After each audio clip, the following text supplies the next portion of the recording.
Welcome to Common Man Cocktails. I am your host Eric Schomer, and today we're going to be doing yet another vodka review. Why? Because it's vodka review week. Not really. We did we did the potato vodka on Tuesday.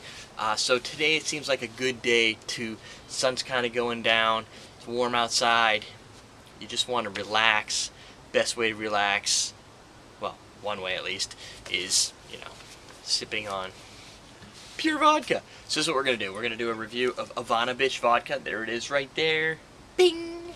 This is 40 proof, 750 milliliter. Ivanabitch, the name obviously it's got bitch in it, so it's supposed to be cool. I like to prove a product is good by its flavor over its name, but there are a couple different ways I've seen things go down. And before I do that, so first, let's start with the bottle. The bottle design is nice. I like this bottle design. It has a little backdrop behind it, but it's not too complex. It doesn't have a bunch of gooses and crazy scenes and whatnot. So that tells me, they put some work into the labeling, into the design overall. But especially with the Ivanabitch in the front and the back, it kind of looks kind of cool. And the red design kind of means danger. It stands out. And from a bottle design perspective, I like it because it's not over the top, yet it's also doesn't make it look down at the bottom shelf.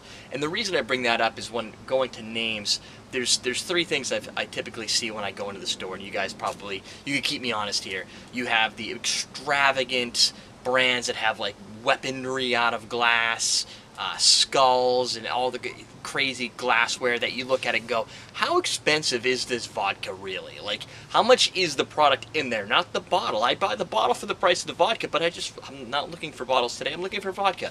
Then there's people who put the crazy stuff in them. They color them funny. They put scorpions in their liquids like some tequilas do. And it comes down to, I think, the extravagant loudness is based on how intense the competition is in the market. Vodka's pretty intense. Tequila's getting up there. Gin and rum, they're starting to crawl out too. So I like the fact that it's not over the top and basic. They then use the third tier, which is the name. You can either go with Russian standard style names or names that are actually in Russian, which Russian standard does. The very basic version, like Iceland's, like I should know this since the Reka does, or more authentic and top shelf looking like Grey Goose. These guys, they went for just a little bit of a little fun. Put a little fun into the market, and fun can be cool. It's cool because the way they named it, as opposed to getting a little raunchy, like over the top raunchy, like some of the cocktail names can get. So, you know what, I'm cool with the name being a little crazy, but you gotta stand out in this market. Now, let's see if the product itself stands out, and I'm using the, well, it's actually a Glenfiddich glass, but I'm using the Glencairn glasses because it's different, and we did a tasting episode yesterday to show you that you can use them. Whoa! That's awesome. Okay, so, my first initial reaction, just from aroma alone, black licorice. Definitely like a fennel, a medicine, almost like a fennel meets eucalyptus in the aroma. That's awesome, because I've been reviewing vodkas for a while, and typically you get some of the base distillate. This is a grain spirit distillate with water from someplace important, Netherlands. It's made in Netherlands, so it's going to also range between $15 to $22. I saw it online for $15 and I saw it online for $20. So that doesn't necessarily mean you can get it for $15 in certain places. It may cost more to ship. That's be it as it may. 5 times distilled, triple filtered, and charcoal. So 5 times distilled tells me it's going to be pretty crisp. I really like the aroma. It's like Sambuca. Doesn't have any flavors to it. Whatever.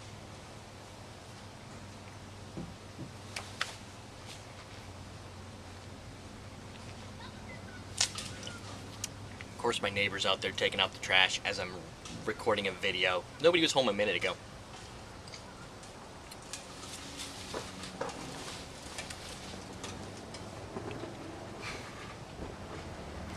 And take another sip of this. Give me a second here. Definitely get some heat. last couple episodes ago where we reviewed vodka, it had, this is weird, no, it had much more clean finish. That the alcohol didn't linger. Alcohol definitely lingers here. I had a little water to it too to get some of that aroma out, which worked really well. Probably about 20 seconds worth of numbing. It's kind of a nice numbing.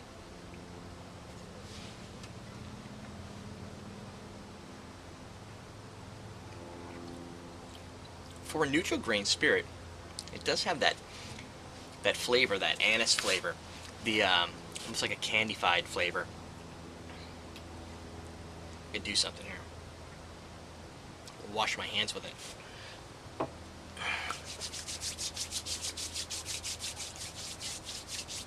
feel like there could be some sugars in here.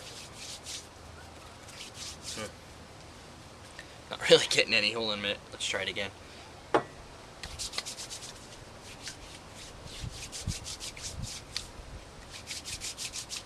No. Smells clean, crisp, no sticky feeling, no oily residue. It's pretty legit.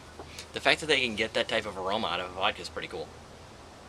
Now, the flavor does have a little bit of that fennel action, but I kind of blame it a little bit on the aroma going up the nasal passages as you take the sip. Otherwise, it's a crisp, clean, clear, bright vodka. Definitely can get that 5 times distilled. There's no, with the potato vodkas, you get that dark, earthy kind of flavor. I'm not seeing that in this. I see this more as a straightforward, on point, clean vodka. More on the neutral grain spirit than elsewhere. While you do get those aromas, there is a lot of neutrality in the flavor.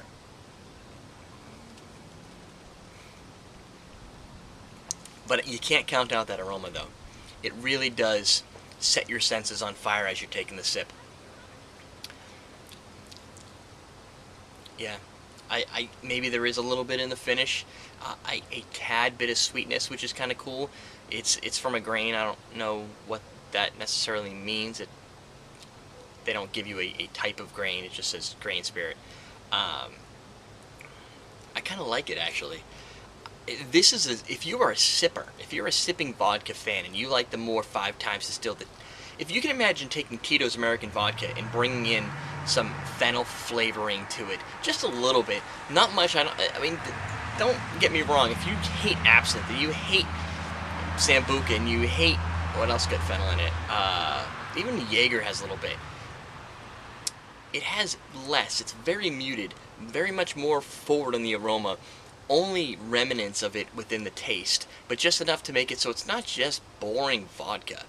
So think about that. If you're looking for something to sip on, if you're looking for something to drink, obviously it's going to pair well with a drink that has Sambuca in it. If you're doing any layered shooters, I think that'd be pretty neat. But I think the aroma could lend itself into the aroma of a cocktail too. So if you're looking to make a vodka cocktail, even a screwdriver, I think there may be some quality of awesomeness in mixing with the Ivanabitch. Otherwise, straight drinkers, definitely recommended for those that like the 5-time clean distilled flavor. Heritage-wise, really that one lingering fennel is good enough for me. I don't want too much complexities in my vodka because it is vodka. They also have flavors. They have a gin. So if you want to look at their flavors, we have a peach that I can also review if you guys like to see that. I might do that with some folks on the show. There you go. Definitely neat. I'll show you the bottle again. Boom. Right there. Ivanabitch.com. So let's see if it tells me anything else. Why I get that crazy flavor? Doesn't say. It just says enjoyed by rock stars and rappers all over the world. I'm neither of those. I just like to review spirits and make cocktails. So there you go. That's it for today. Question of the day. Oh, crap, I always forget about the question. Here's one. What spirit would you like to see reviewed on the show? It could be a liqueur. Could be a gin, vodka. What do you guys think? That's it. EverydayDrinkers.com. We're teaching you how to drink.